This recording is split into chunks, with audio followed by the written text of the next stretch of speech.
I think you should never be scared. Even if China is stronger, China will give you only good. We fail to appreciate history. We fail to think. And it's cost us fiercely in that today the United States is in deep decline. The problem with GM is not caused by Toyota or Hyundai Kia. The problem with General Motors is being caused by what? General Motors and the UAW. We're not very competitive. We've been spending too much money on making ultimately worthless stuff. You are making weapons, you are making tanks to kill people, okay? China is actually making cups, kettles. 所以这是最近这10几年以来形成新的经济危机的根本原因，这和过去的那个经济危机完全不一样。现在经济危机了，大家都要工作了，这时候大家开始注意这个问题了。Different. China is a very promising country. I'm sure in 20 years we'll catch up with USA.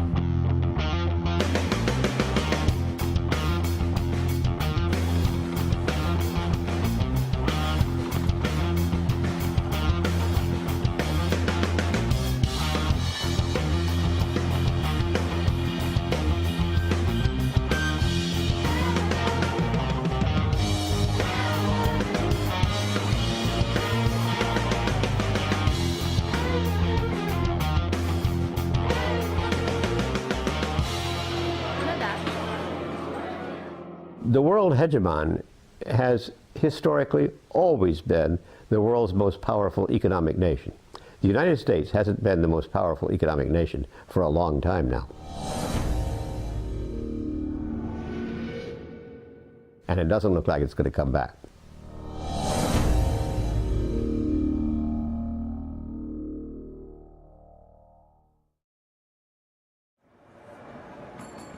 The decline of the United States as the world hegemon is a necessary condition in order for China to take over that role.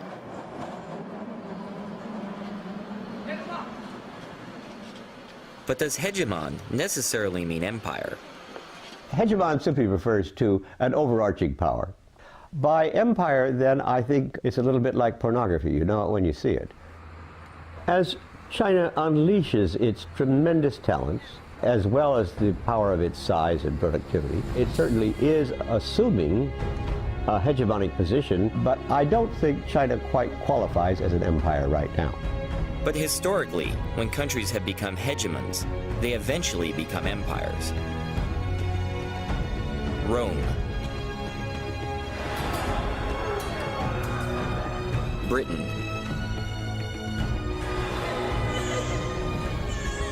Germany,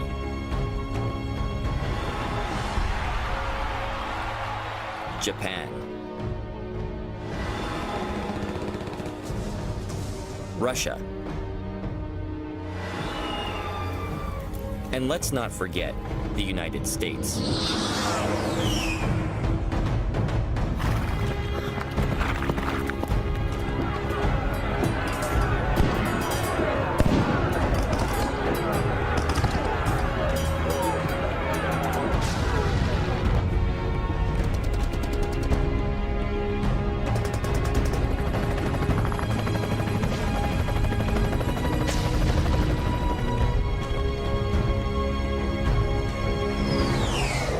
The Americans don't realize we have probably a good 1,000 overseas military bases. China doesn't yet have this military capability. But what happens when it becomes the world's #1 economy? Will hegemony lead it to become the world's next empire? Or does it provide a much-needed balance to American militarism? Should we be afraid?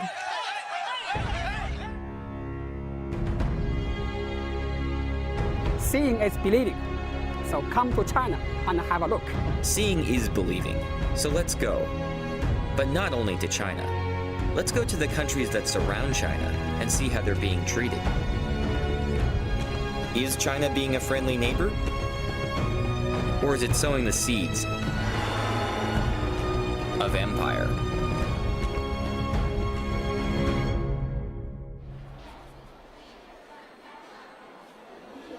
China already uses its neighbors to play big country politics. Busan, South Korea. One of the world's major shipping ports, and evidence of the successful industrialization of South Korea, whose living standards now rival those of the United States. The US considers South Korea a key ally in East Asia, and it hopes that China will help to resolve the growing nuclear threat posed by neighboring North Korea. Like much US policy, it misunderstands Chinese interests. Seoul. The nation's capital has a little more than a quarter of the country's population of 48 million. It sits precariously at 50 kilometers from the demilitarized zone, separating the two sides, in range of the North's artillery. Threat of Seoul's all-out destruction in the event of further conflict has helped maintain this status quo for 5 decades. Just how serious a threat is North Korea's development of nuclear weapons?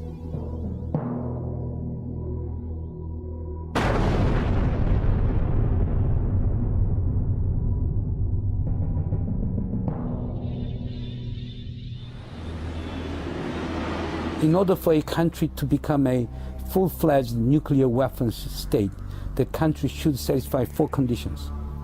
The first condition is the possession of nuclear warhead. Yes, North Korea has acquired nuclear warhead. Second, it should have delivery capability. North Korea has a delivery capability. It has intermediate-range ballistic missile, Nodong-1 and Nodong-2. It has a short-range missiles such as Scud-B and C. Third, nuclear testing. But there is a debate on whether it was successful or not. And finally, in order to mount that warhead on the short and medium-range missiles, North Korea should possess miniaturization technology. But we believe that North Korea is short of acquiring that miniaturization technology. In view of that, we can argue that North Korea is a very dangerous country with potential nuclear weapons capability, but we cannot regard North Korea as de facto a full-fledged nuclear weapons state. I don't find the Korean situation unstable.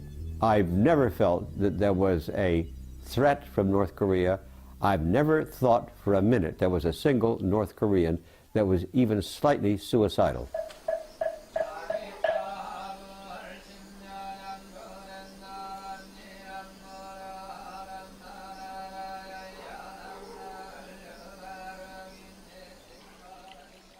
Suicidal or not, a nuclear North shifts the balance of power in Asia. Why doesn't China use its growing strength to help US-backed efforts to disarm North Korea? One of the odd things about the post-war world is the Chinese are absolutely delighted to have Korea divided in 2. They used to try and maintain this even back in the Tang Dynasty. Korea was often structurally divided into different kingdoms with different support from the Chinese, because it led to structural weakness, inability to stand up to a Chinese domination. Their policy is to prevent war and prevent the unification of Korea. 那个北韩啊，是中国政府手中的一张重要的牌。我们都知道，mafia 的教父都会衣冠楚楚的，假装正人君子一样。那他需要出去扔炸弹，需要动刀子，需要开枪的时候用谁呀？他需要一个马仔。所以实际上，你看这些年来，北朝鲜扮演的就是这样一个角色。Initially, when let's say we go back to the January and February 2003, what the Bush administration wanted was, press China in such a way that China would impose sanctions on North Korea. China didn't want it. If you're going to work on Korean nuclear issues, you have to understand the Chinese context, and the fact that South Korea is rich is fine. But if Korea were unified and this rich, it would be the size of former West Germany. That's getting to be a little too big for Chinese comfort.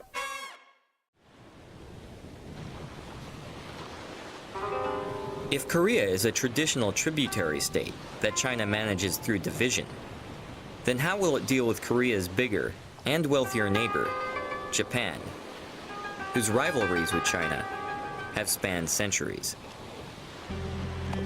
The answer depends not only on the intentions of the Chinese government, but also on the attitudes of the Chinese people. Like Korea, Japan has traditionally been a part of the Chinese cultural area. But it has also been fiercely rebellious. After Japan became the first Asian nation to industrialize, it used its newfound strength to create a modern empire and subjugate its Asian neighbors.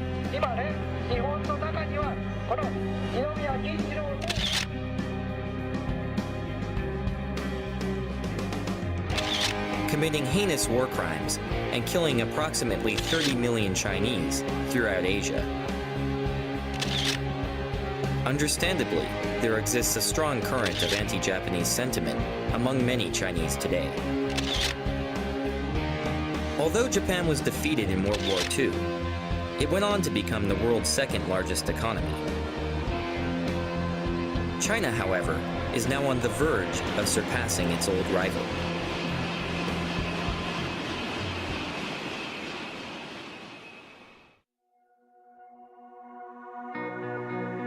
To many, both inside China and out, the 2008 Beijing Olympics were a symbol of China's rebirth as Asia's preeminent power.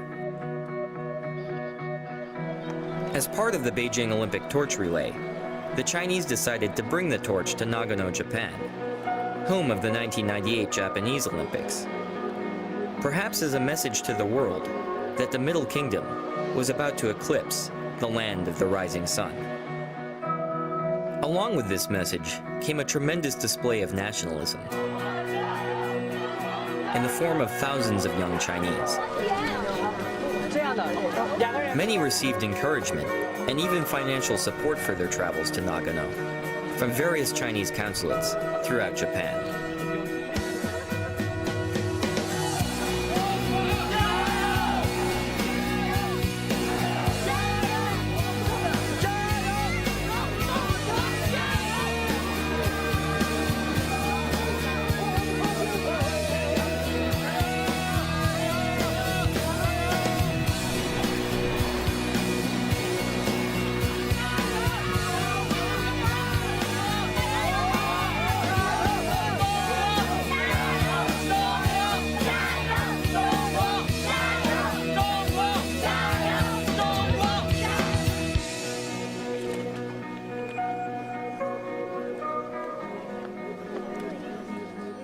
The Chinese government requested that the relay begin at Zengguoji Temple, the same starting point as that of Japan's 1998 Olympics. Actually, the Olympic Games is a very good opportunity for China. Most of the students in China view it as a great opportunity for us to present ourselves. However, days before the torch run, the temple announced concerns about the treatment of fellow Buddhists in Tibet at the hands of the Chinese, and refused to host the Chinese torch.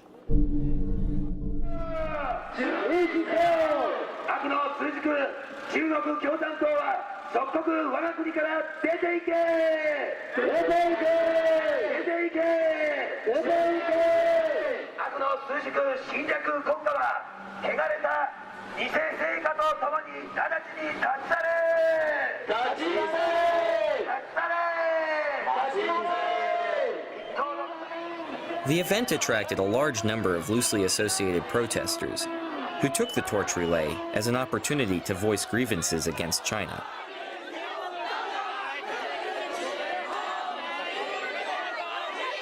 Generally, we don't like the protesters because they try to insert political implications to this non-political event.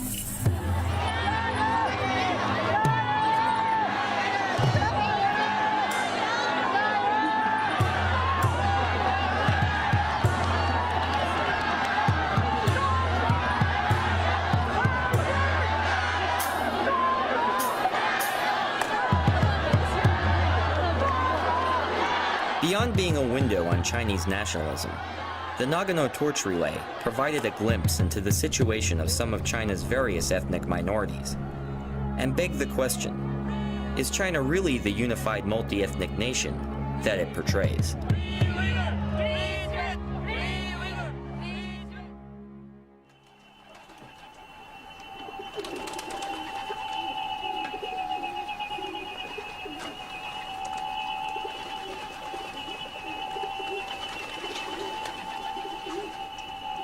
In China's idea from ancient to until now, we stress harmonious. Harmonious. You know Confucius? Kongzi, Confucius? Yeah. From his period, 2,000 years ago, he teaches us, be friendly. No matter where you come from, all corners of the world, we are one family. We are friends. The Olympics provided an opportunity to see if the harmonious society was a reality or simply propaganda. We headed to Xinjiang, meaning new territory, to watch the Olympic torch relay in Kashgar.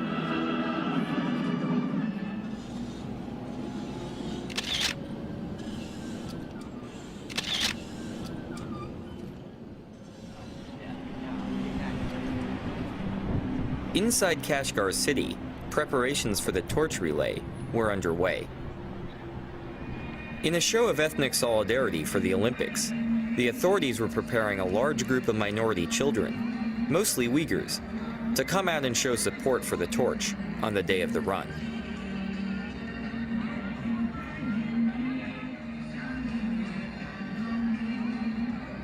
The event itself, however, was sealed off from the public.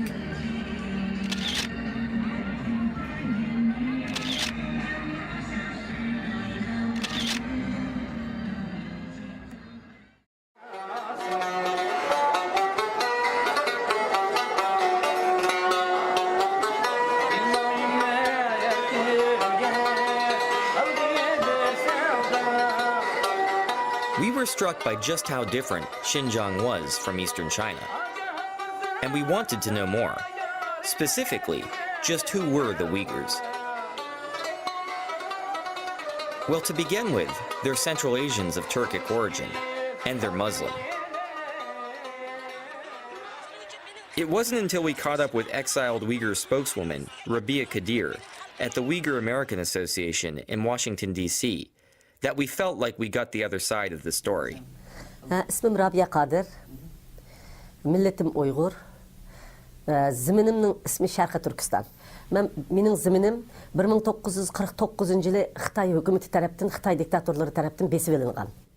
Xitoy hukumati bizga biz sizlarni ozodlikka chiqardik, manjulardan ozodlikka chiqardik, militaristlardan ozodlikka chiqardik. Sizlarni eng baxtli qilamiz, biz sizlarga yordam qilamiz. Sizlar shundoq san'atkor, pokiz, go'zal millatkansizlar, shundoq xo'shal qilamiz deb shunchalik va'dalarni bergandi.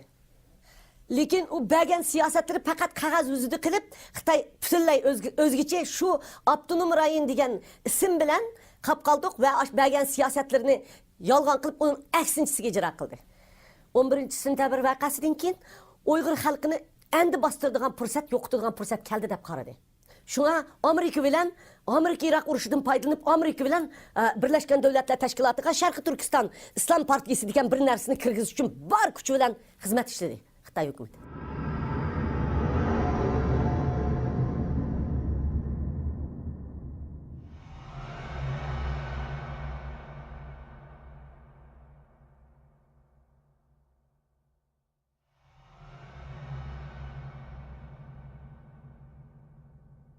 U maqsadini amalga oshirdi. 这个责任在布什政府，中国政府从来都有这样的企图，但是一般来说，西方国家是不会跟他在这方面合作。可是非常不幸的是，布什政府居然鼓励了中国政府，就是把新疆的这个反对派列为恐怖组织。我想这是非常不公平的。 Biz faqat mushlarning yordamiga erishyapmiz. Lekin Xitoy bizni bularga terrorist ko'rsatyapti. Ularga bizni g'arbparast ko'rsatyapti.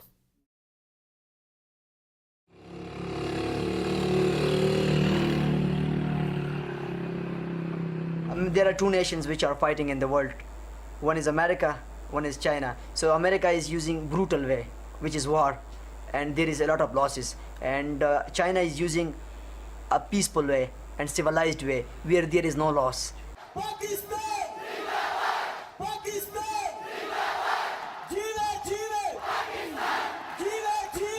They don't interfere, okay, in other country. It is not like America. It is not like America who interfere in the entire world.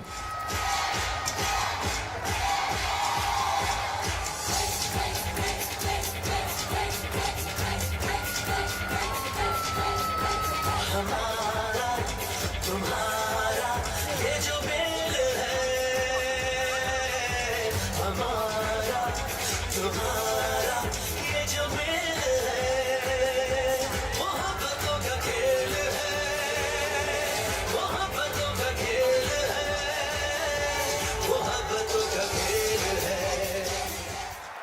United States is one of the largest donors of foreign aid to Pakistan. But most of this money is spent on American-made arms and weapon systems. The Pakistani military justifies such spending as being necessary to defend against the imagined threat of its archenemy, India. American aid, therefore, does little to help actual Pakistanis.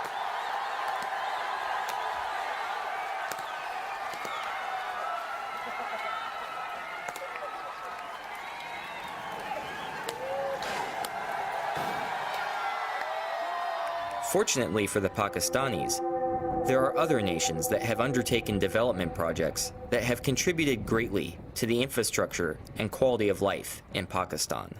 China has been our friend for the last 50 years.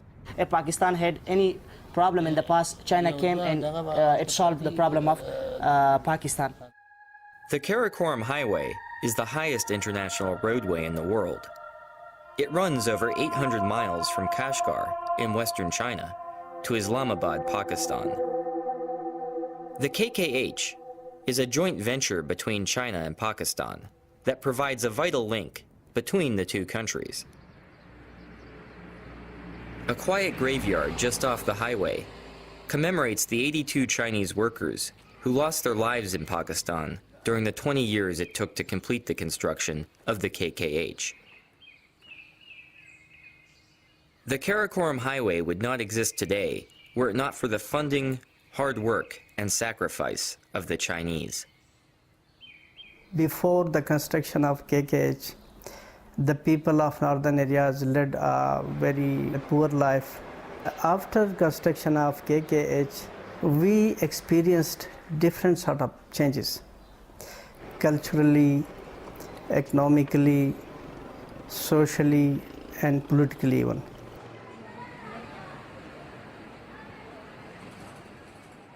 Our northern areas, there is no industry, only jobs, little jobs and small homemade things. China is the only one of the country who provide the very cheap stuff for our people. We are 6 hours drive from our border to China, so easily we are going to. China is so near for us, so we want to business with China. In addition to inexpensive consumer goods, Chinese technology is also brought to Pakistan through the Karakoram. The Chinese technology is very cheap, so the local authorities and Pakistani government accept their bids and they allow them to establish their projects. There is an agreement between Chinese government and Pakistani government for widening the KKH, for laying the railway line as well as gas pipeline. So the local population is very happy. They will benefit it. The Chinese have also begun other mega projects in Pakistan, such as investing $200 million in the construction of Gwadar Port on the southern coast of the country. Gwadar is considered by the Chinese as their avenue to a warm water port. A port which is strategically close to where oil supplies go through, a port which gives them access to the Indian Ocean and the Arabian Sea, a port that they can use as a trade corridor. So there's the whole idea of linking Gwadar through Balochistan, onwards up through northern Pakistan, through the Karakoram Highway, going on through Xinjiang and onwards into Central Asia. While most of these plans have yet to become reality, they reflect the ongoing and serious interest of the Chinese in maintaining close ties with Pakistan.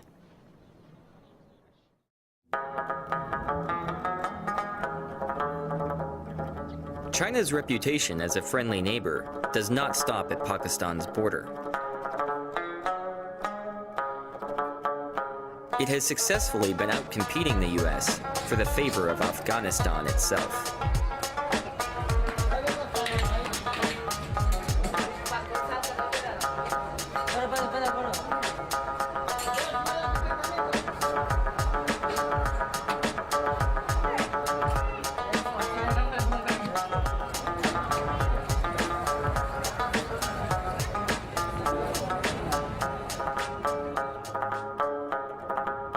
After nearly 30 years of war, abandoned artillery litter the landscape of Afghanistan like tombstones marking the graveyard of empires. We have enough experience with the war. We fought the Soviets. At the end, that superpower was broken.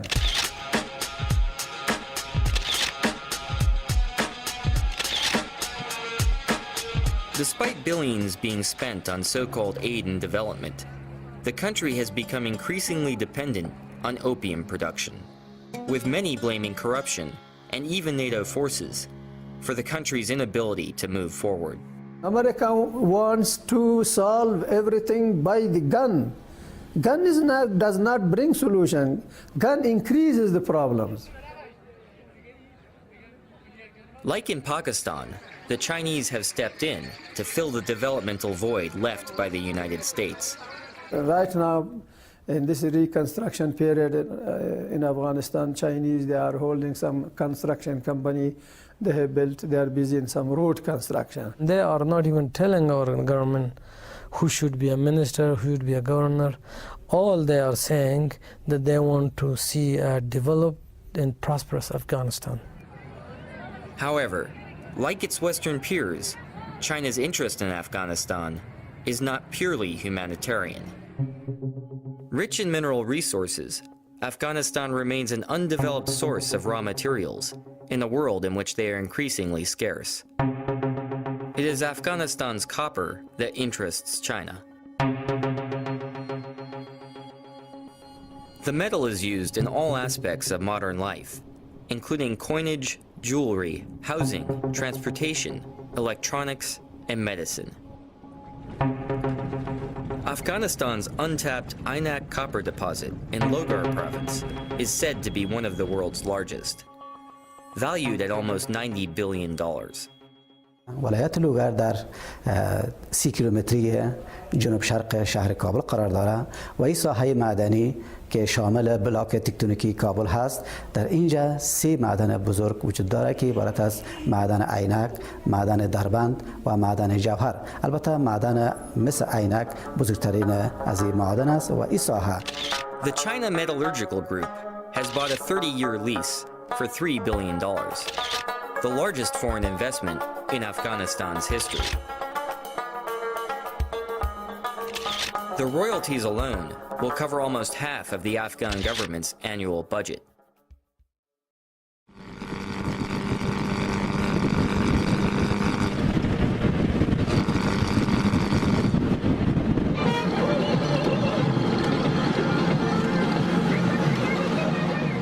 India, home of 1.2 billion people.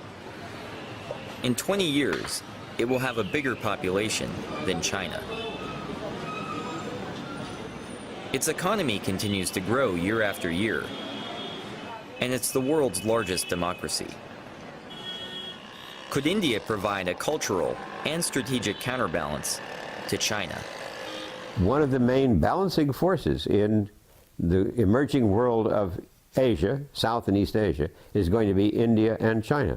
That neither is going to feel comfortable with one achieving a position of superiority, least of all any claims to hegemony. I would assume Asia is a target for the Chinese.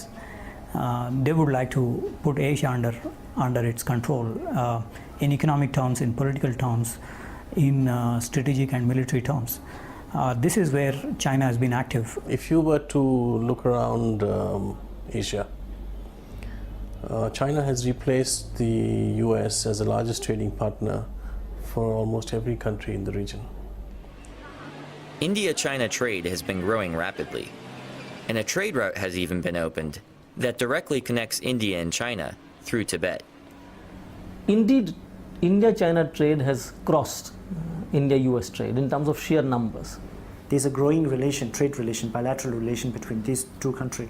I think that gives Chinese a certain power, which people will look over their shoulder twice before they do or say something that gets Beijing upset. Chinese have committed a lot of atrocities, and they've been allowed to get away with it because they've been isolated for so long. There's a period where no one knows what went on in China, and now that they've opened up, they're still sort of acting with impunity because of the economic incentive. Countries aren't willing to speak out. Trade has lately become very China-driven. India is always very careful about the Tibet issue and also with its with its relation with China. I think it's a tightrope that New Delhi has to walk between its increasingly closer relations with Beijing and also keeping Tibetan refugees population satisfied as much as we can.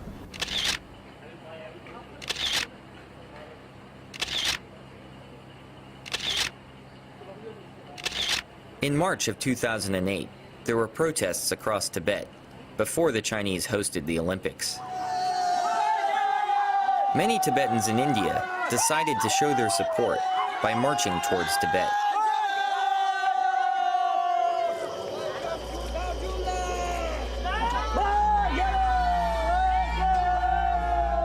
When we led this march, we walked for nearly 4 months.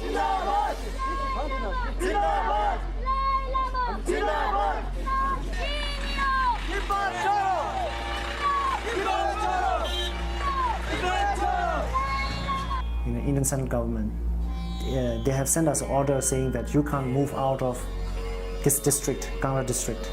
India will not allow Indian territory to be used by any Tibetan protesters to undertake any political activities.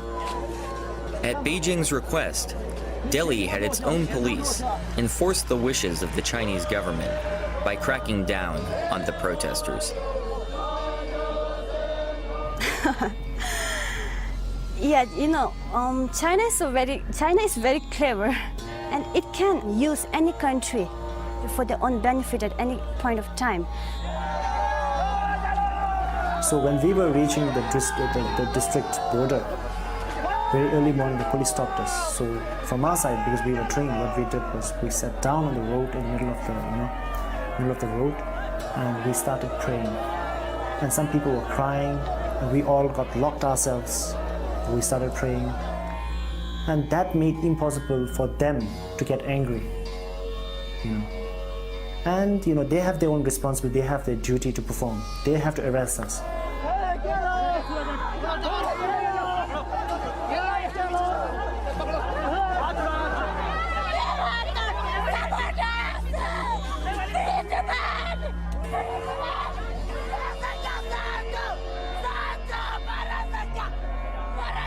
I think perhaps I feel a bit of an affinity to the Tibetan people because my parents went, or at least my mother, I don't know about my father, went through the Cultural Revolution.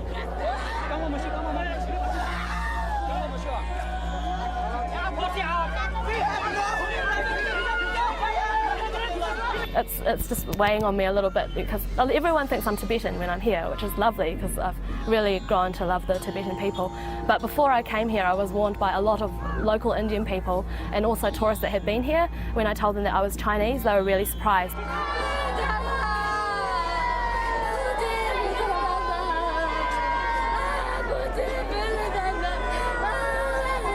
Some people were actually saying quite extreme things, like that people might think I was a spy from China, and that people would react negatively here. They would get angry with me, and if I'm not angry, then they would be staring at me and they'd make my stay here very uncomfortable.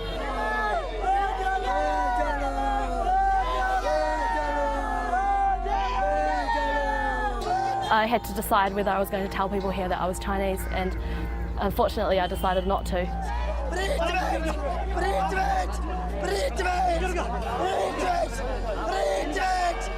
And I think that was a mistake because I think they would have accepted me fine. Like they've got friends in Tibet that are Chinese, and they're very open and welcoming of Chinese people because that's what the Dalai Lama teaches them, to show compassion to everyone, your enemies and your friends. India is not the only country where China tries to control Tibetans outside of its national borders. The T word is predominant vis-a-vis China's relations with Nepal. I think what the Tibetans are doing here, what the Americans are doing here vis-a-vis Tibet is of utmost concern to the Chinese.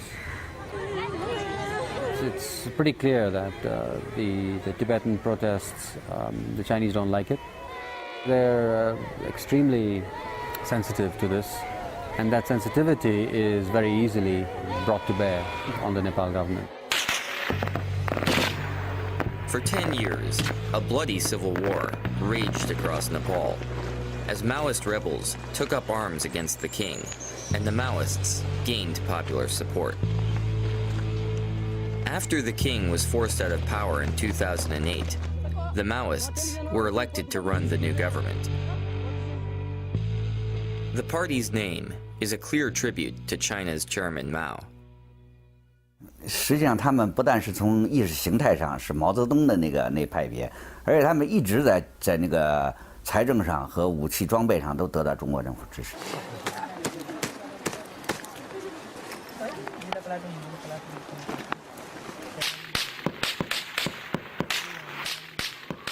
During the Civil War, Sherpas camping in the remote snowy passes of the Himalaya reported seeing caravans of ponies loaded with guns crossing from China into Nepal during the dead of night.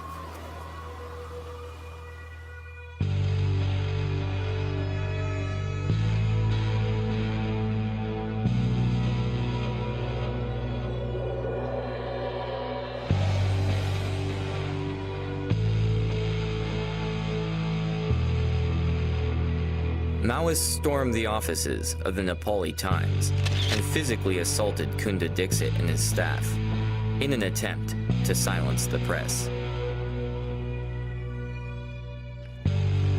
China was able to benefit from the Maoists' willingness to destroy the freedoms of expression in Nepal. In response to pressure from China, Nepal agreed to ban all anti-China activity on its soil.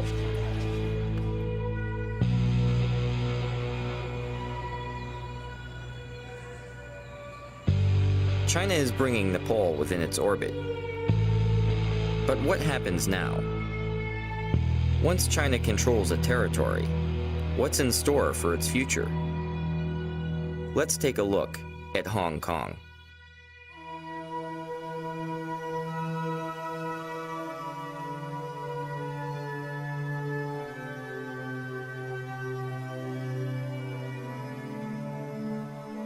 Hong Kong is one of the world's most developed cities.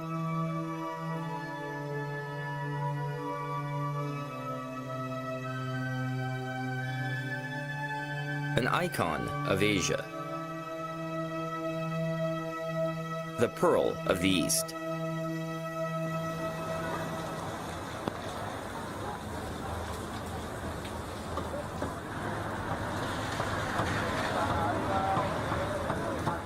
Hong Kong has also long been at the center of imperial disputes.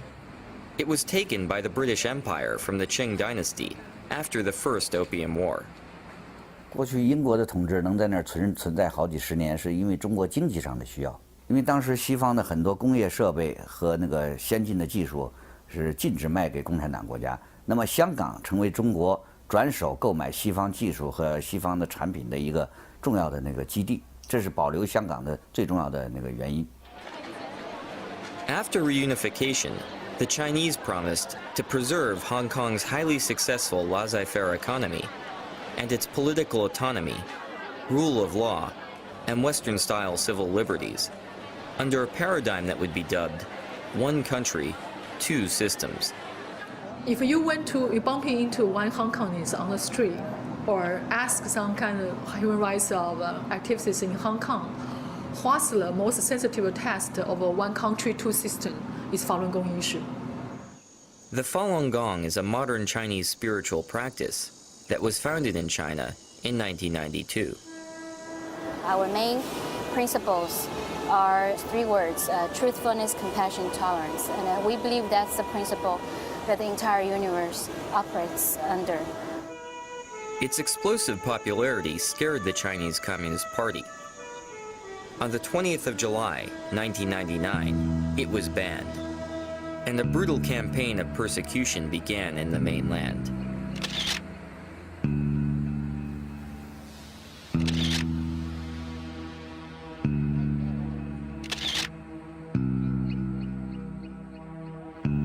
Falun Gong practitioners sought refuge all over the world, including Taiwan, Japan, the US, and even Hong Kong.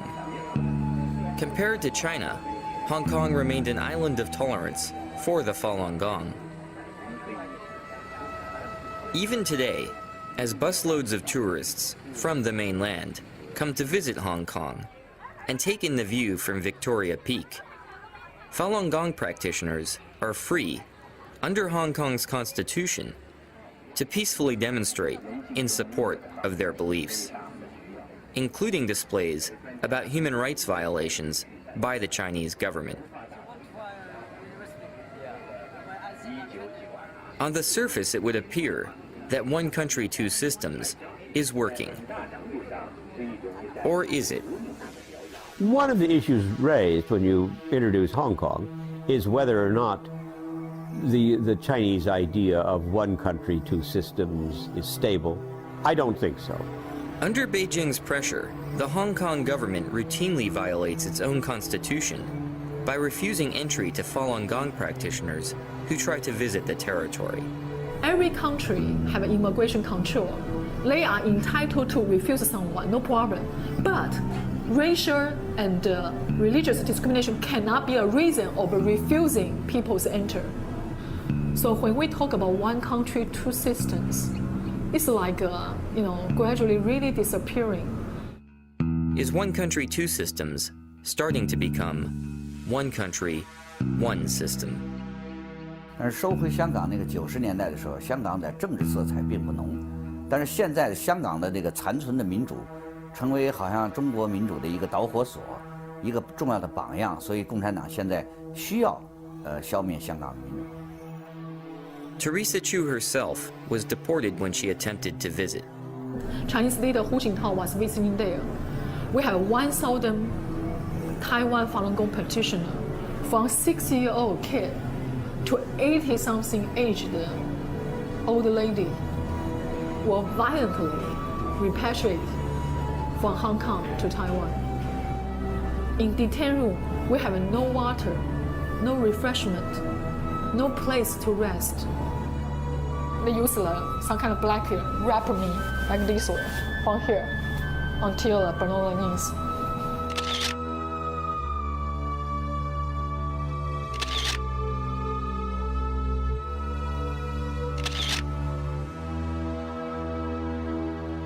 So you can see how hostile they are. It's not like a free society. It's not like a pearl of the East. Why? Because the black hand, the invisible hand behind Hong Kong's government, the Chinese regime. 当中国进行经济改革，西方对中国开放那个出售技术和产品的时候啊，香港存在的意义就不大了，所以中国要收回香港。我想香港的民主可能在未来10年中会逐渐消失。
After being defeated by the Chinese Communists, the KMT, or Chinese nationalists, led by Chiang Kai-shek, fled to the island of Taiwan and designated Taipei as the capital of the Republic of China in 1949. The KMT ruled the island under an oppressive authoritarian regime. But it was successful in creating rapid economic growth that has made Taiwan one of the most industrialized countries in the world. Eventually, the KMT's iron grip gave way to a democratic system in Taiwan, creating the first true ethnic Chinese democracy in world history. Could Taiwan be a model for the future of mainland China? If democracy exists and is established, more is strengthened in this region, I believe it will not just benefit the people in Taiwan, but also benefit surrounding countries, especially China. The youngsters on the mainland, they're gradually changing their worldview. They're not that inward-looking anymore. They can see by themselves what's going on in Taiwan, especially in Taiwan's democratic developments. 它是一个和中国大陆的人一样讲同样语言的、同样的种族的这么一个国家，那么它的民主化对中国老百姓来说是个非常大的刺激。In the long run, we can change the very nature of the Chinese communism, and hoping that someday that mainland China can be converted into a free and a democratic society. We believe that China is moving to a right direction that develops the economy and improves the quality of life of everyone, and at the same time promote the democracy and equality.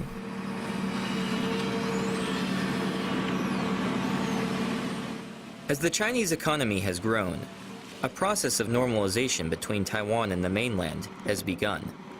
I hope that the mainland and Taiwan could come together to work out a better system and also be more connected. Investment, trade, and political exchange have grown at a rapid pace. This is a very critical moment for us to develop a healthy and better relations with Chinese mainland. But is this ultimately good for Taiwan? Or does economic integration with China pose a threat to Taiwanese democracy? 共产党使用了很多，除了武力的压力以外，还使用了这个金钱的引诱，引诱台湾的商人到大陆去，给他们特殊优惠的政策做生意，让他们赚大钱，回过来头来再来影响台湾的政府。我想这种形式呢，对台湾的民主政权是个巨大的考验。怎样保持自己的民主政权不被共产党吃掉？ They try to create this image that, at least symbolically, that they are a peaceful country, they are rising peacefully, and they wish to deliver this sense of sincere to the world that we are rising economically and politically, but in a way that world stability will be maintained. We need to accept that China become really a big power in the world, but the problem is that what kind of China we want in the future, in the 21st century. Some people are talking about that China may replace the United States in the future.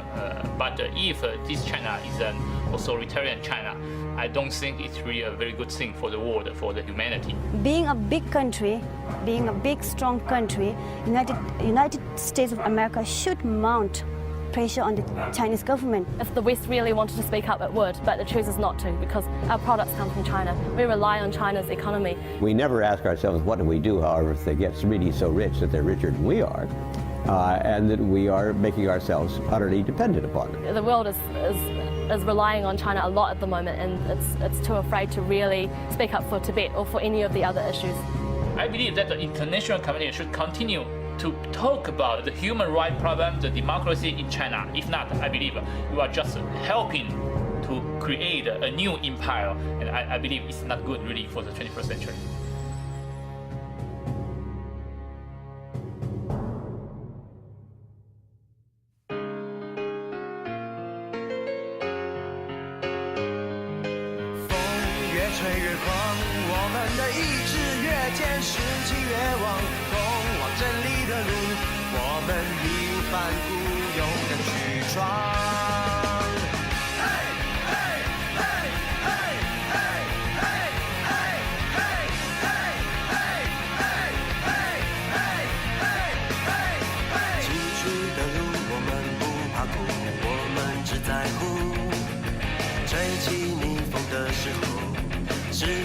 卖力的挥动翅膀，黑暗之中支付着力量，浑身是伤，咬牙坚强，也要捍卫着希望。只要相信就有胆量，看见意志绝不退让，肩并肩倔强的大声唱。风越吹越狂，我们的意志越坚，士气越旺，通往正义的路，我们义无反顾，勇敢去闯。风越吹越狂，我们的步伐更向前跨，意志更坚，士气更旺。